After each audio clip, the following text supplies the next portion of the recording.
Pro review চ্যানেলে আপনাদের স্বাগতম। আজকে আমরা নো হার্ড ফিলিং সিনেমাটি নিয়ে আলোচনা করতে এসেছি। তার আগে অনুরোধ রইল চ্যানেলটি সাবস্ক্রাইব করার এবং ফেসবুক পেজটি লাইক দিয়ে ফলো করার।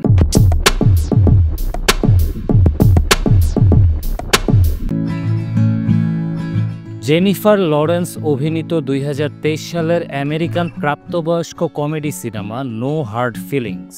জিন স্টুপনিটস্কি পরিচালিত এই সিনেমাটি মুক্তি পাওয়ার পর মিশ্র প্রতিক্রিয়া পেয়েছে, তবে লরেন্সের অভিনয় বিশেষভাবে প্রশংসিত হয়েছে। সিনেমাটি একই সাথে হাস্যরস এবং ইমোশনাল মুহূর্তগুলোকে ধারণ করার চেষ্টা করেছে। ম্যাডি বার্কার নিউ ইয়র্কের মন্টকের বাসিন্দা, যে অর্থনৈতিক সংকটে জর্জরিত। তার মায়ের রেখে যাওয়া বাড়িটি সে হারাতে বসেছে কারণ সে প্রপার্টি ট্যাক্স পরিশোধ করতে পারছে না। এই পরিস্থিতিতে ম্যাডি একটি অদ্ভুত চাকরির বিজ্ঞাপন দেখতে পায়। এক ধনী দম্পতি তাদের 19 বছর বয়সী ছেলে পার্সি বেকারের সাথে ডেট করার জন্য একজন মহিলা খুঁজছেন, যাতে সে কলেজে যাওয়ার আগে সামাজিকভাবে মিশতে এবং সম্পর্ক তৈরি করতে শেখে। বিনিময়ে তারা একটি বুইক রিগাল গাড়ি দেওয়ার প্রস্তাব দেয়। টাকার লোভে মত্ত ম্যাডি কাজটি নিতে রাজি হয়, তবে ইন্ট্রোভার্ট এবং সামাজিকভাবে আনাড়ি পার্সিকে পটানো তার ধারণার চেয়েও কঠিন প্রমাণিত হয়। ম্যাডি বিভিন্ন হাস্যকর এবং আনকনভেনশনাল পদ্ধতি অবলম্বন করে পার্সিকে তার খোলস থেকে বের করে আনার চেষ্টা করে। এই সময় অপ্রত্যাশিতভাবে তাদের মধ্যে একটি সম্পর্ক গড়ে ওঠে, যেখানে তারা একে অপরের দুর্বলতা এবং ভয়গুলোকে বুঝতে শেখে।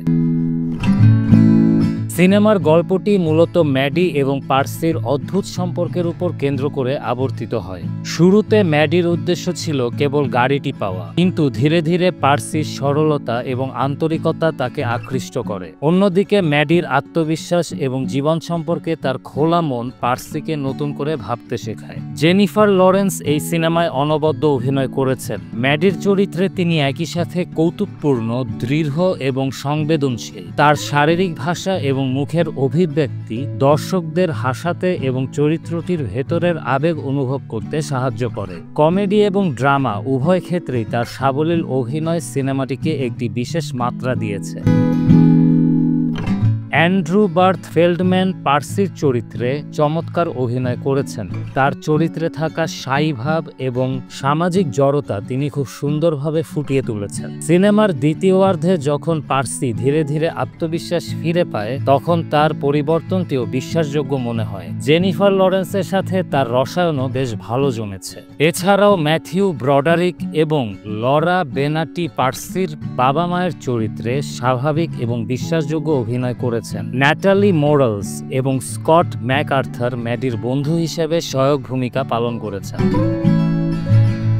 জিন স্টুপনিটস্কির পরিচালনা সিনেমার টোন ধরে রাখতে সাহায্য করেছে। সিনেমাটি একদিকে যেমন হালকা হাস্যরসের মধ্যে থাকে, তেমনি মাঝে মাঝে আবেগপূর্ণ মুহূর্তেও প্রবেশ করে। তবে কিছু দর্শক মনে করেন যে সিনেমার চিত্রনাট্য আরও সুসংহত হতে পারত। কিছু ঘটনা অপ্রত্যাশিত মনে হতে পারে এবং সিনেমার শেষাংশ কিছুটা তাড়াহুড়ো করে শেষ করা হয়েছে বলে মনে হতে পারে। জন ফিলিপস এবং জিন স্টুপনিটস্কি রচিত চিত্রনাট্যটিতে কিছু মজাদার সংলাপ এবং পরিস্থিতি রয়েছে, তবে কোথাও কোথাও গল্পের গতি কমে যায়। সিনেমার মূল ধারণাটি বেশ আকর্ষণীয়, কিন্তু এর পূর্ণ সম্ভাবনা হয়তো পুরোপুরি ব্যবহার করা যায়নি। নো হার্ড ফিলিংস মুক্তির পর বিভিন্ন ধরনের প্রতিক্রিয়া পেয়েছে। অনেকেই জেনিফার লরেন্সের সাহসী এবং কমেডিক অভিনয় প্রশংসা করেছেন। সিনেমাটির অপ্রত্যাশিত প্লট টুইস্ট এবং চরিত্রদের মধ্যকার সম্পর্ক দর্শকদের মনোযোগ ধরে রাখে। তবে কিছু সমালোচক সিনেমার কমেডির ধরন এবং এর নৈতিক দিক নিয়ে প্রশ্ন তুলেছেন। ম্যাডি এবং পার্সির বয়সের পার্থক্য এবং তাদের সম্পর্কের শুরুটা অনেকের কাছে অস্বস্তিকর লাগতে পারে। সিনেমার কিছু দৃশ্য প্রাপ্তবয়স্ক দর্শকদের জন্য উপযুক্ত হলেও এর বিষয়বস্তু সার্বজনীন নাও হতে পারে। অনেকে সিনেমাটিকে গতানুগতিক রোমান্টিক কমেডির বাইরে একটি ভিন্ন স্বাদের সিনেমা হিসেবে দেখেছেন, যেখানে দুটি ভিন্ন মেরুর মানুষ অপ্রত্যাশিতভাবে একে অপরের জীবনে প্রভাব ফেলে। সিনেমাটি সম্পর্কের জটিলতা, পার্সোনাল গ্রোথ এবং ভয়ের মোকাবেলা করার মতো বিষয়গুলোকেও স্পর্শ করে। নো হার্ড ফিলিংস একটি মিশ্র অনুভূতির সিনেমা। জেনিফার লরেন্স এবং অ্যান্ড্রু বার্থ ফেলম্যানের মনোমুগ্ধকর অভিনয়, কিছু মজাদার মুহূর্ত এবং একটি আকর্ষণীয় প্লট থাকা সত্ত্বেও সিনেমার নৈতিক দিক এবং চিত্রনাট্যের দুর্বলতা কিছু দর্শককে হতাশ করতে পারে। আপনি যদি গতানুগতিক কমেডির বাইরে কিছু দেখতে চান এবং জেনিফার লরেন্সের ভক্ত হন, তবে এই সিনেমাটি দেখতে পারেন। তবে এর প্রাপ্তবয়স্ক বিষয়বস্তু সম্পর্কে অবগত থাকা জরুরি। মোট কথা, নো হার্ড ফিলিংস একটি সাহসী চেষ্টা যা কিছু ক্ষেত্রে সফল হলেও কিছু ক্ষেত্রে দুর্বল থেকে গেছে।